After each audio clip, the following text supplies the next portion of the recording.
Alzheimer's is something that we need to pay closer attention to.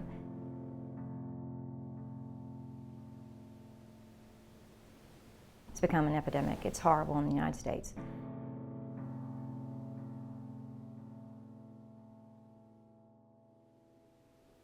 I hope this is just a fire starter.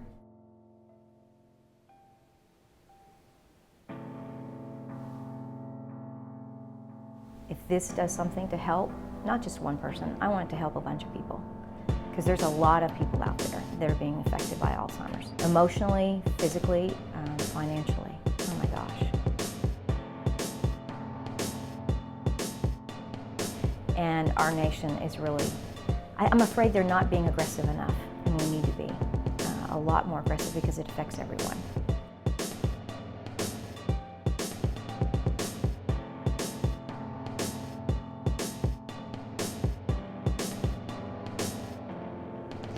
My name is Sherry Prince. I have a paramedic background. I also have a physical education background, graduate of UCO, and I've been involved with Alzheimer's because of my grandmother, my aunt, and my mother for over 20 years. My mom and Mady. What were they like as young girls, young women? How all that plays into their fight against Alzheimer's. Aunt Mady was displaying a lot of that early onset of the disease. She was very independent, lived by herself, but what impressed me the most about her is she's such a pioneer, hard fighter. When we brought her down here, all we were really dealing with was the dementia or the Alzheimer's, and then next thing you know, she's broken her back, and she's had other health issues, and now she's broken her hip, and all that time, she was pleasant, she was wonderful, I'm like, how could I be like that? I mean, she's going through the hardest thing I've ever seen. Not only does she doesn't understand exactly what's going on, we have to repeat it, why you're here, what's happened to you. It was always, oh, darling, I didn't know. Why didn't that happen? And you have to, the patience that you have to have, but also realizing how strong they are. They are so strong, and I want to be like that. And Mom is like that too. She's still that same personality where she loves people, and she likes to look pretty. And she loved to dance. So I always know when Mom's doing well, she sings Farmer in the Dell. She hums Farmer in the Dell. And the staff does that too. They know Junebug. And some of those things in her life, I think, have helped her with this disease, because she's had it for 20 years.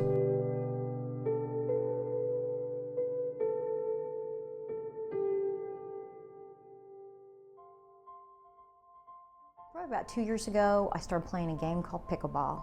Pickleball is an amazing sport that a family started in 1965. Saved my life is a little strong. I'm a person of deep faith, but this game restored my life to me because of all the stress of Alzheimer's and just life in general. When I played pickleball, I didn't think about all those things. And so when these two women approached me that were very involved with the Alzheimer's Association because they saw me playing and they heard about my background, I jumped right on that and said, you bet, I'll be glad to talk about Alzheimer's and the importance of early detection and what pickleball can do.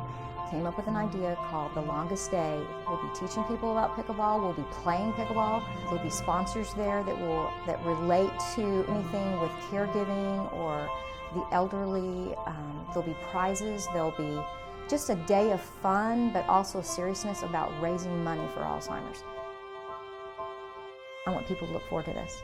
They can't wait for the next Pickleball Alzheimer's fundraiser because it's way fun, and there's all kinds of sponsors and all kinds of things going on, and it's positive, and it's not all tears and pain. It's excitement that we are going to conquer this disease with everything we've got, day by day, step by step, and encourage one another so that it's not a disease where you're very alone and you feel like you have no hope. I will be cheering and hoping to see a lot more involvement. And I think it's going to happen. I'm an optimist, I guess. Have to be.